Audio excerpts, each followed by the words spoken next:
What's going on, guys? Got another comic book haul video for you. Got just a few books this time. I think we got about 10, 11 books total. These are just recent pickups from a couple local comic shops. And I don't think I have any dollar books in this haul. Nope, everything. The cheapest one was $2. Everything else is between like $2 and $6, I think. So the price tags on the books are actually what I paid for them. So unfortunately, no dollar books, so very sad. But the Kentucky Flea Market is this weekend at the fairgrounds, and I'm hoping to get out there. And they always have a ton of dollar books at the vendors out there. So hopefully, my next video I'll have some more dollar books to show. These first few books are from Comic Book World here in Louisville. Just went over there and was digging through their stuff. And was very surprised to find this first book. This is Savage Dragon number 120. This is, I guess there's two versions of this one. You can see how it's got, that's George W. Bush, and then that's John Kerry over there. He's covered up by the by Soul Star guy busting through. So I think this is the first appearance of Soul Star, who might have some relation to Wildstar. I'm not sure. That other 90s Image hero, there's a ton of those books. It's that white and red face on the first issue of that. I can't remember the creators of that, but I think this is tangentially related to that, or making fun of that. I'm not sure what.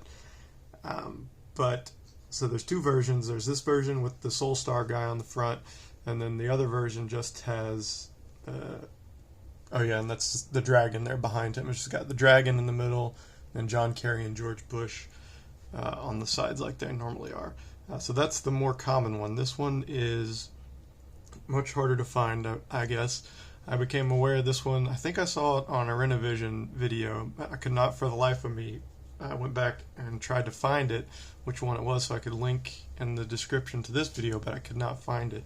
But I think it was on one of his Hidden Gems videos that he's been doing the last few months. So definitely check out his videos. He has lots of good information and lots of cool books to find. And like I said, I think that's where I became aware of this one.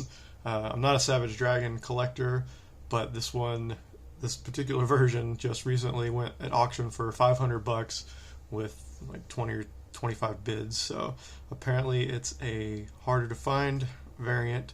So I paid $5 for it, so that's pretty good. And I'm definitely going to sell this one. I'm not sure if I'm going to get it graded or not yet.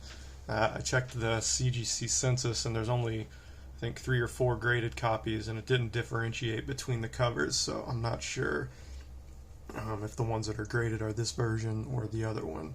So I'm not sure if I'm going to get graded or not. I might do a little closer look at the condition to see if I think it'll get a 9.8, but I think I already see a couple of spine ticks, so probably not. And I'm not sure exactly how I'm going to try to sell this. Usually I just sell on Mercari, but I don't know if something that big or that hard to find would get any traffic on there, if anybody would find it. So I found a couple of Facebook groups for Savage Dragon and Eric Larson fans, so I might just post something in there and see if anybody if I can get anybody to bite on it. But if I do, I will report back my my sale, because I don't know, $5. If I can get a couple hundred for it, I'll be very excited and very pleased with that. So that was the big book I found at Comic Book World. These other ones, these are all for just my personal collection. I got this Street Fighter 2, the animated movie. This is the adaptation of the animated movie. This is number 4. It's got Vega on the cover there. This one was $2. So I don't think these don't go for anything. I just like Street Fighter 2 is probably like one of my favorite IPs. Played that a lot when I was a kid. So I'm just trying to collect the comics that I find that are cheap and that I like the covers on. The story is not much to write home about, but the Street Fighter 4 cutscenes and intros are hilarious, so if you haven't seen those, check those out. Excuse me. And then we'll wrap it up with some Transformers books here. Got this Transformers vs. G.I. Joe. This is number 5. This is the retailer incentive. I think it's a 1 in 10. This one was $5. Just a cool cover. I'm trying to get the whole series, I guess, of this Transformers vs. G.I. Joe crossover. This is the, I'm not sure who the artist is on the cover there, but it's got Roadblock and Snake Eyes, Bazooka, and Shipwreck on there. And then I guess that's Optimus Prime in the foreground. It looks like it could be a connecting cover with something else. That stuff down there, but I'm not sure. But just like the cover, I like those retailer incentives if I can pick them up for less than ratio, so I was happy to find that. And then some more Transformers goodness here. This is Transformers number 14. This is the retailer incentive cover. It's got just a cool cover with Megatron, Soundwave, and Starscream on it. This one was $5 as well. And then last two books are some Optimus Prime retailer incentives. This is number 17. Just a cool Prime cover. This one was $4.25. I'm not sure what this particular series is. Obviously it's about Optimus Prime, but I don't know if it's like his origin story or what, but I grabbed it just because I like the cover. And then probably my favorite cover is my man Jazz doing some karaoke. This is Optimus Prime number 10. This is the retailer incentive. This one was $4.25 as well, so just 25 cents more than regular cover price for an incentive. So really happy about that one. I probably would just grab this one based on the cover alone, just because it's fun seeing Jazz do the karaoke. So really like that.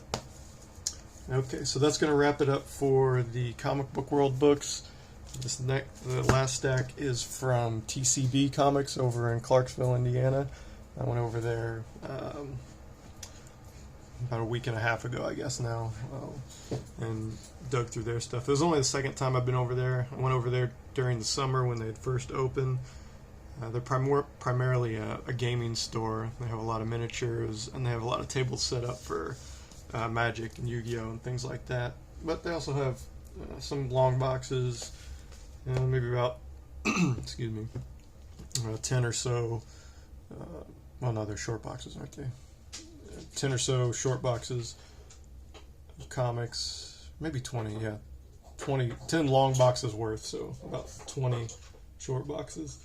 And my dog is about to go crazy on a toy here, so I apologize if he starts making some noise, but he's really into his cow hoof right now.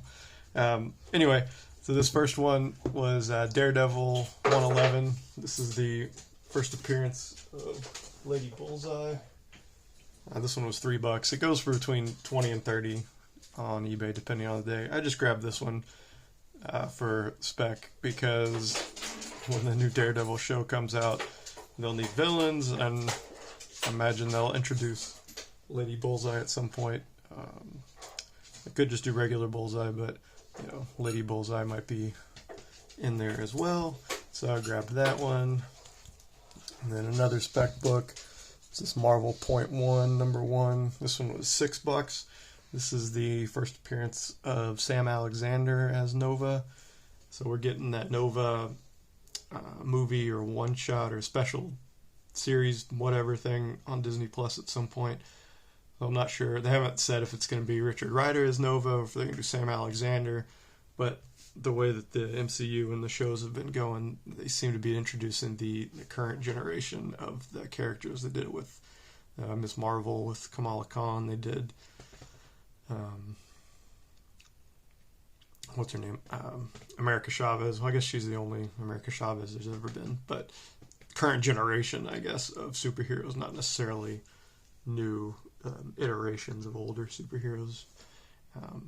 But that's what Sam Alexander is, so they may introduce him instead of Richard Rider, just to go along with Kamala Khan. And well, they haven't introduced Amadeus Cho yet as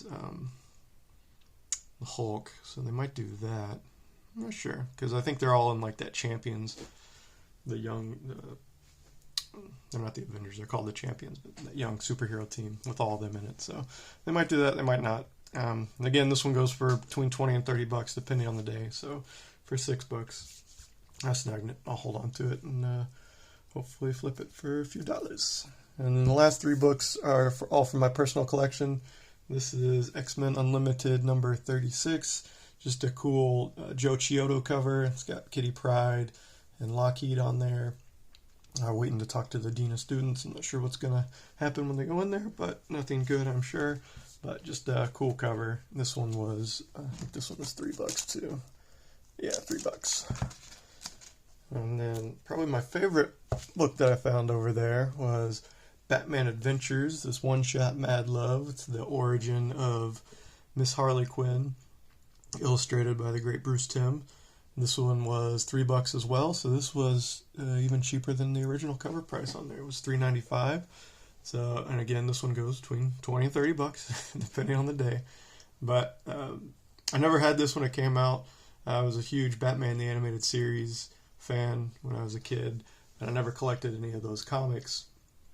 And I think this is my first one of that series, even though this is that one shot. Obviously, the big book is Batman Adventures 12, first appearance of Harley. But it's funny, when I was a kid, this one was the big book. This one, the origin story, was worth more than Batman Adventures 12, even though Batman Adventures 12 came out beforehand. This one was more popular for some reason, and people were, it was more valuable at that time. Obviously, that's not the case anymore, but I'm not going to find Batman Adventures for $3 anywhere unless I get super lucky, so I'm not holding out hope for that. But I was really excited to find this one for $3 because, you know, just cool Bruce Timm art, cool story, very nostalgic, and less than cover price. You can't beat it. And then the last book I found that I have for you guys today is Marvel's. This is book 2 of 4. This is from the original Alex Ross series. It's got the cool acetate cover with the painted cover as well. And Alex Ross obviously did the interior art on this first miniseries as well. It was a 4-issue miniseries. I think I've got I've got the second printing of number 1 because I found that one for $2 I think at the flea market last time or last year, and I was disappointed because I didn't pull it out of the bag to see if it was the acetate cover. I just assumed it was, but it was not. So this one, actually I say that now, I didn't even pull this one out of the cover, so watch this one be a second print as well. Let's see what we got here. Don't think so. Yeah, okay, so first print, yay, I'm not a complete idiot. So, just got the cool painted interiors, beautiful Alex Ross work. This was kind of his breakthrough. I think I've talked about this before, he was like 21, 22 years old when he illustrated this, which is crazy to think he was that young and did such amazing work. But just really cool miniseries when it came out. It was really popular. I guess the cover price on this was probably like $6. Yeah, $5.95. So, and then I found it was $4 over there at TCB. So happy about that. Keep my eyes peeled for that number 1 first print so I can get the whole series completed. And I guess that's gonna do it, guys. Just a short one this time. Hope you guys had Merry Christmas, Happy Hanukkah, Happy Kwanzaa, all that good stuff. And I will not do a new video before New Year's, so Happy New Year's to everybody, and I will talk to you later. Bye.